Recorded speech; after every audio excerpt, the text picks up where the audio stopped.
Would you spend 7 times the value of your home just to renovate it? And not just to make it look nicer, but to make it into the craziest, wildest place you've ever seen.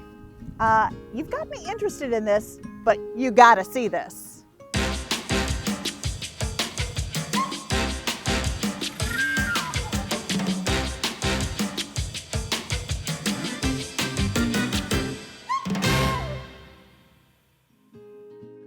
We have a lot of great stories to share with you today, but you have been talking constantly about this treehouse story. You've got to tell me more. Have you ever lived in a treehouse or wanted to live in a treehouse? No and no. As a boy, I did. It seemed like cool to be outside. And that's not exactly what this house is. It's sort of like if you had an industrial children's museum in a residential area. It's just, Wow.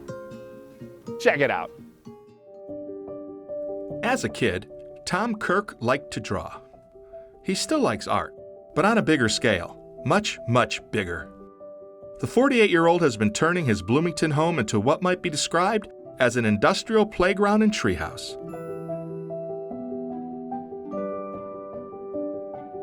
The exterior is surrounded with metal sculptures that stretch and twist every which way. And inside and out, you'll find crowded swirls of rebar, winches, ropes, tiles, crane buckets, hoists, gears, pulleys, stained glass, spiral staircases, and fanciful sculptures. Plus, there's the occasional appliance and faucet. After all, it is a house. I call it a livable sculpture. I mean, everything does make sense. We have a refrigerator, we have a stove. I just put it inside of something.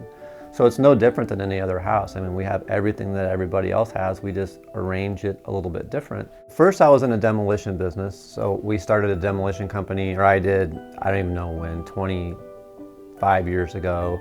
And then my brother and I, Tim, we bought a disposal company and we merged a partnership, my brother and I. And that was around maybe 15, 16 years ago. With both, he learned how to deconstruct and move things, especially big things. That skill would come in handy starting 8 years ago, when after a divorce he moved into a quiet neighborhood of ranch houses. When I originally bought it, it was a ranch. I don't even remember what color it was, just a regular old, very small home. Small, regular, not for long.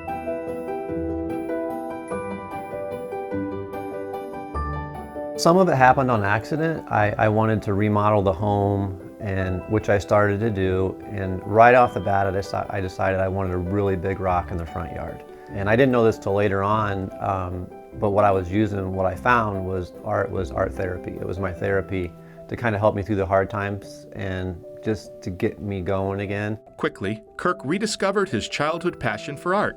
So I just kept building and building and building, and I realized, like, wow, this is pretty amazing. I love doing it. And it was really important to me, and important enough that it shifted my focus, that I wanted to focus on the arts and design and building and structural stuff, and I loved it. It's a passion now. I go to bed and I can't wait to get up because I want to build. I want to make things, create. Outside, his art goes way beyond a typical bird bath or rock garden. Some designs seem to have a life of their own. I was going to take rebar and wrap it around rocks. And I was going to take these rocks and I wanted to sculpt this massive tree. And same thing, I started it as a tree and it ended up being a huge flower. So the base of it kind of looks like a tree, and then it shapes up into this, beautiful flower. So it took its own shape. Kirk says he has been careful to adhere to all zoning codes. He hears an occasional complaint about his work, but he says he mostly gets compliments, especially when he hosts his yearly open house, which draws hundreds of visitors. What I found is the people that come here are either curious or supportive or fascinated, and that's the energy I like to be around.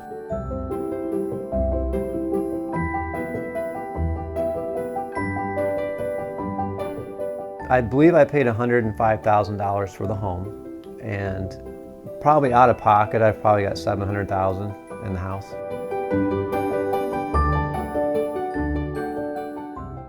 $700,000? That's quite the investment. And a lot of that was put into the house in terms of redoing this and that and decorations and all this stuff. And we're going to take you on a tour inside in just a little bit.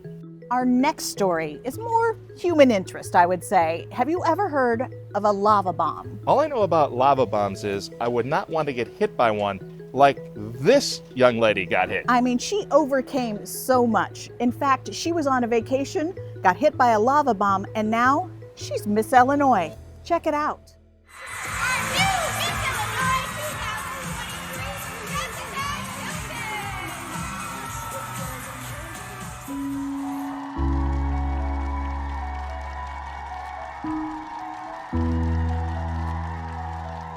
Washington native Jessica Tilton sparkles and shines as she was crowned Miss Illinois 2023. Take your first walk. She is the epitome of grace, beauty, and intelligence. As Miss Illinois and current medical student, you wouldn't believe that just a few years ago, people wondered if she would ever walk again. When she was just 20 years old, she took a trip with her family to Hawaii. There, they booked a tourist boat trip on the Sunrise Ocean Lava Tour to get an up-close look at a live volcano. That's when her life changed forever.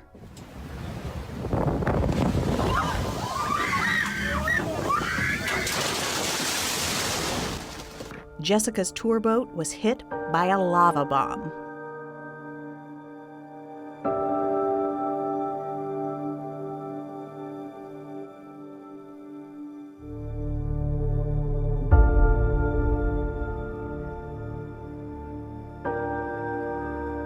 My family and I took a Sunrise Ocean Lava Tour in Hawaii, which is a Coast Guard regulated tour. It's very safe. Unfortunately, the captain of our boat veered too close to the shore and there was an underwater explosion, so a lava bomb. And fortunately, but unfortunately, I was the only one seriously injured, and it just rained down these giant 4 or 5 foot glowing boulders, ash, lava, and you pretty much knew you were dead. But I was struck on my side, and I had a shattered pelvis, femur, tibia, and sacrum. And I'm lucky to be here right now. I had a collapsed lung. I was in the hospital for another month. I had 2 back-to-back 8-hour surgeries to save my life. And by the grace of God, I'm here today. I had to relearn how to walk. I was left wheelchair bound for 3 months. And I took a leave of absence from Bradley University, where I was a student at the time. But being able to heal and grow from that has really showed me that this world is full of opportunities. It opened her eyes to how important medical professionals are to the community. A neurosurgeon from France, he was on board as well, and he stayed with me, and he sat with me for a very long time for even checking on his own family. And I thank him so much. I don't know his name. I don't know anything about him. I wish so much to have his contact information because he was there for me and in the hospital when I was in the first ER before I was life flighted to the next island over to have my surgeries. He was even there and he checked on me, and it really just resonates with me today that medical professionals have, such a vast need in our community, just even outside of the operating room where you find a lot of them. So he's been so impactful and really inspiring in my healing journey as well. She has some scars and permanent nerve damage that caused the loss of feeling to the outside of her leg and the lower back as well. But that doesn't slow Jessica down. It's inspired her and her love to study medicine. It took a whole medical team to really get me to where I am. It started in Hawaii, and I was with the Rehabilitation Hospital of the Pacific. But I stayed there for about 2 weeks, and they took me from barely being able to sit up, because I was laying flat for 2 weeks, I couldn't move pretty much, to being able to sit up in a wheelchair and, hopefully make it home, which I was able to do and be a little bit comfortable with that. And once I was back home here, I had home health help me for, I think, about a month or so, till I was able to actually go in and see my physical therapist, which was Haley from Midwest Orthopedic, and I love her. She stayed with me for about 3 to 4 years and really saw my journey from barely being able to, stand up in a walker to walk down and graduate with my bachelor's and master's degree and then head off to med school. One of her proudest moments was representing Illinois in the Miss America pageant of 2023. I honestly would say that walking on the Miss America stage was something I had never dreamed of, and to go from not being able to walk to relearning to walk to being there is a very surreal experience, and I'm incredibly lucky to have it. Lucky, hardworking, and smart. We can't wait to see what's next for Jessica Tilton.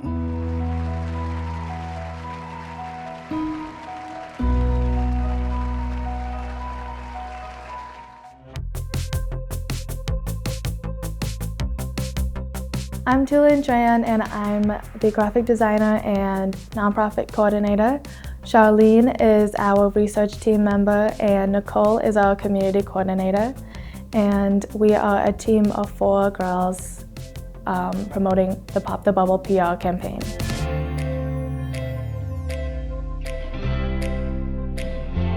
Bradley Bubble is just where people are comfortable, and I would say it's mostly just campus, the places where all the college kids just normally go to. There's no involvement in the Peoria community, or if you do go out into community, it's just to get like essentials. We were all classmates, but I think with that classmate, it grew into a friendship, I would say.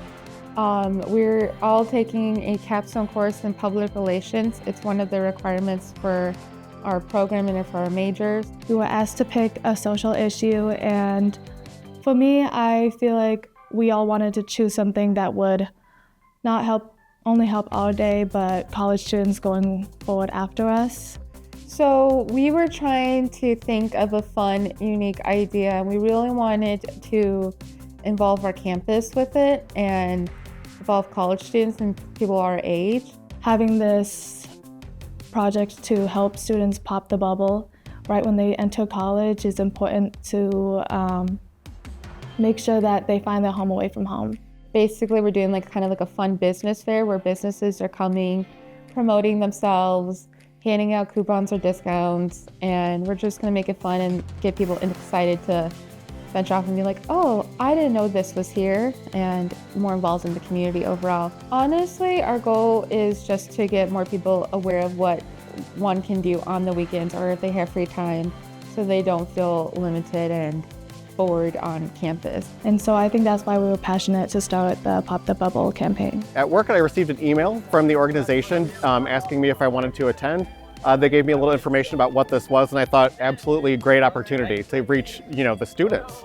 Peoria is such a diverse community, and we have so many different opportunities. We need to advocate more on spreading word that these students are doing something that has progressive change within the community of Peoria and create long-lasting impacts. Just coming here gave us plans. So having more of a presence constantly on campus just reminds students that there are these things off campus that you can do together and to appreciate the community and to support the community as well. The more that you get out into the community that you may be, on campus from, the more you learn about your area. It's not just what's on that separate section. There's so many other things that go on outside of that. And it just diversifies what your experience is overall as a student.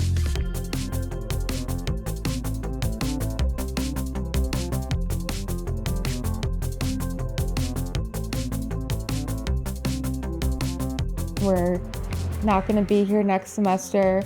There's going to be new generations coming in, and I think it's important that we're leaving something behind and something people can look into and then continue on after us. I think is what's really important and what's really cool and awesome about this class. I think it just gives us a reminder that there is more outside of Bradley University, and we need to recognize that pattern of these communities and these businesses have supported us, we should support them. So we created a brochure about different businesses. So we partnered with the Campus Life Ambassadors, which is a program helping freshmen when they start off at Bradley. And they will be handing out our flyers to the incoming freshmen and incoming classes to come.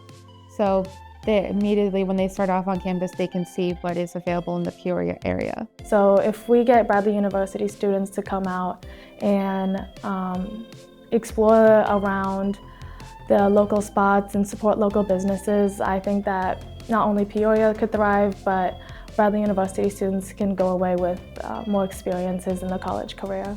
There's so much more to Peoria outside of the Bradley bubble. Pop the Bradley bubble!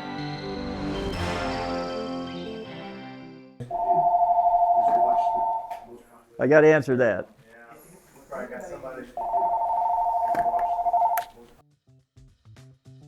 Fortman's West Side, it's Jim.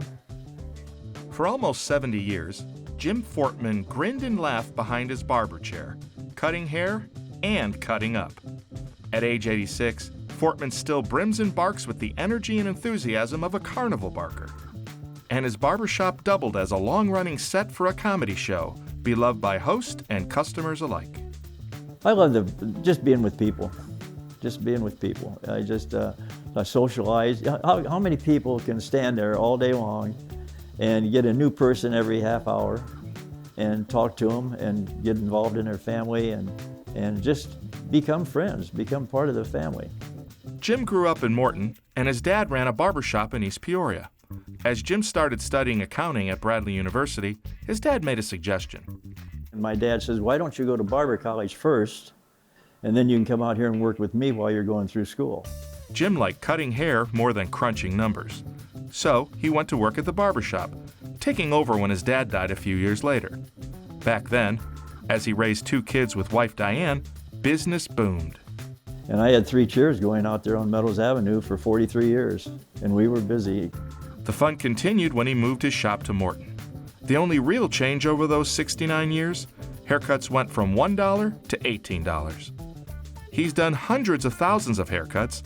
That's according to regulars, like 66-year-old Dan Ogden, a customer for almost all of his life. As with many customers, there'd be plenty of give and take. There's the give. I like to tease Jim and tell him I've been coming back ever since till he gets it right. So he always tells me that's his business model. What are you talking about? Yeah. And the take. Well, actually, he didn't tell you the truth. He's been kicked out of most of the nice shops. But I get a lot of those guys. Yeah. And they're the fun people. In fact, those fun people might have shared a few cans of suds during happy hour at the shop. When I was working, I always got a haircut on Friday night about 5:30, so I was coming in, and it was like coming into a party. They were all they were all here early. They'd also have some serious conversations. You know that axiom about avoiding politics and religion? Those made for frequent topics at Jim's busy shop. That's why we're full. Yeah. No, we're not afraid to mention the good Lord, and we're not afraid to mention having a good time too. That's what it's all about, Phil. That's what it's all about. Robert Finley enjoyed friendly visits every 3 weeks for more than 3 decades. That's almost 500 haircuts, each a treasured respite from otherwise busy days. No, I look forward to it. I like the fun times we have together. Jim always has a wonderful supply of jokes to share. Some of them he can even share publicly. But no joke, this spring Jim decided to hang up his clippers. He talked to us a week before his last day, April 19. Emotionally, there's been a lot of tears shed in the last couple of weeks. It really has. A lot of hugs, a lot of gifts. It's tough right now telling you that. It really is. But you're leaving family. As his customers face the challenge of finding a new barber, Jim likely won't be leaving barbering, not entirely. He and his wife are moving into a local retirement home. Friends there have already asked if he'll be willing to rev up his clippers. If we're going to work on it to see if I can't at least cut their hair out there. At the new place, count on Jim Fortman to make new friends, just like always. And he won't forget the old ones. But I can't tell you, the luckiest guy in the world. Really, really, I am. From my marriage to my kids to my family out here. I miss him. I'm going to miss him a lot.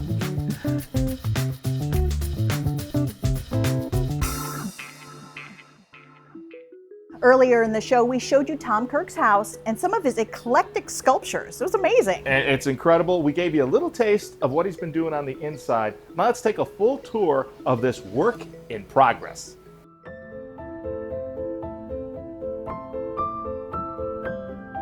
For Tom Kirk, the unconventional overhaul of his home has been a family affair.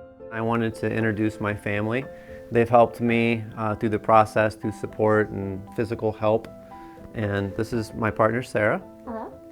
This is our baby, Ivy. Say hello. And this is my oldest daughter, Addison. Hello. And we're missing one daughter, Avery. Avery's at school today taking a science test.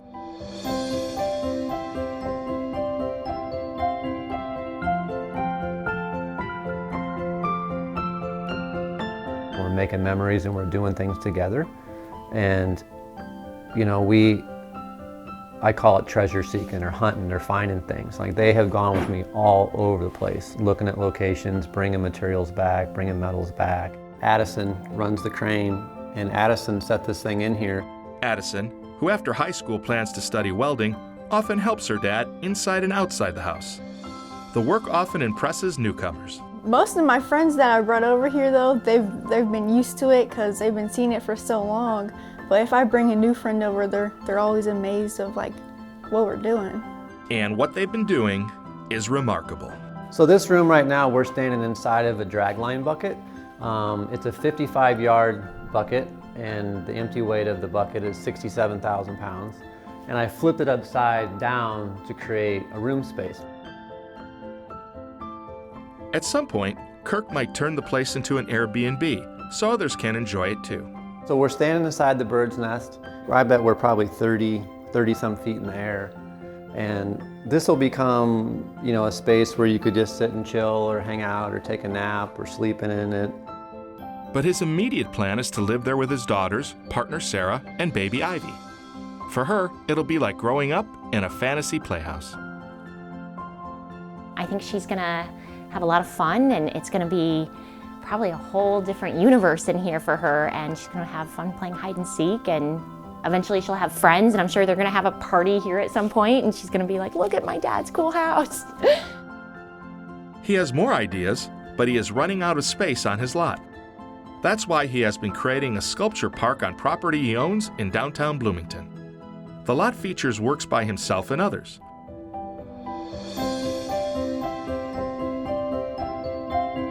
Much of it a mishmash of repurposed metal and newly poured concrete.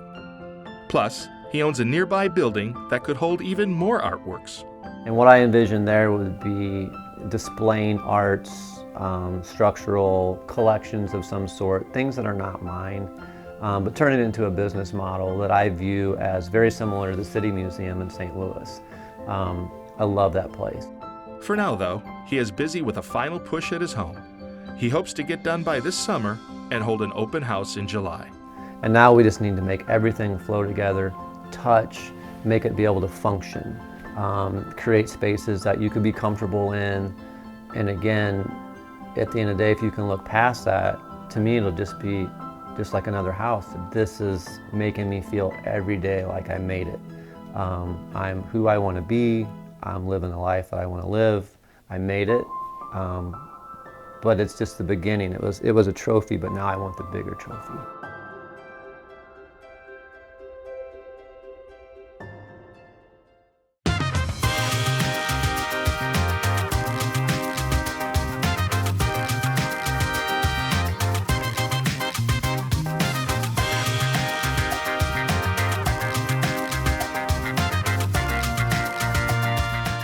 Welcome to Sweet Rockin' Worth Township, Illinois, and my garage for yet another episode of 8-Track Time Machine, where we take a look back at the sounds and the songs of the finest of pop music, the 8-track era. Now, when it comes to drama, few bands can touch the Eagles. By the mid-70s, they were on top of the world, just smoking along, but still with success comes pressure, and for Hotel California, the album, they were feeling a little bit of, boy, what do we do now? How do we make this great? And Don Henley says, you know what? Let's take a look at the dichotomy of nightmares versus dreams. In other words, sometimes you have the American dream and it can become a nightmare. And for some of the songs, that sort of rang true really easily, like with Life in the Fast Lane, New Kid in Town. There's good things happening, there's bad things happening, but that dream, nightmare situation became all too real and brutally real to guitarist Don Felder. Now, Felder's guitar work was key to the Eagles' sound, but he always wanted to do more singing. He sang some background, but he never got to sing lead. And according to Felder, the band promised him, oh, you can sing lead the next album. You can sing lead the next album. And it just kept going on and on, right? So he came up with this idea for a song called Victim of Love. And he's like, here's my song, I want to sing it. And so the band's like, okay, let's give it a try. And so they go to the recording studio. And the music sounds good, but Felder's vocals, well, take after take after take, kind of butchered it. And they're just kind of going, what are we going to do? What are we going to do? Well, they did something that was rather tricky, might be the nicest way you could put it, that during a break, they're like, yeah, hey, Don Felder, that was all really good. The manager, Irving Azoff, wants to take you to dinner. Hey, Irving, don't you want to take Don to dinner? And he's like, yeah, okay. So out to dinner they go. Felder's away, the rest of the band gets together, they do a new take of the song with Don Henley on lead, and guess which one ends up on the album? Don Henley's version. And it's a really good song. The problem is, Felder was torqued. He felt betrayed, he was angry, he's like, you promised me this. The rest of the band was like, hey, it's a good song, we did well, and you know, we really didn't promise you totally this, that, and the other, nah, nah, nah, nah, nah, nah, nah. And from there, things just got worse and worse and worse until one night, Felder got so angry, he smashed his guitar, stomped off the stage, and boom. That was the end of the Eagles, at least for quite a few years. Now, ever since, different band members have had different versions about what really happened, this here, this there, but like the song says, talk is for losers and fools. Talk is for losers and fools. Well, that is certainly a lesson learned from 8-Track Time Machine. You know, I'm going to be careful the next time you suggest I leave early for lunch. There's no telling what you'll do.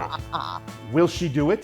Will she betray me a la the Eagles? Tune in next time for... You gotta see this.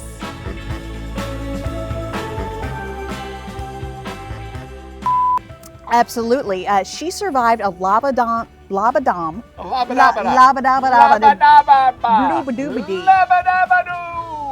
That's Scooby.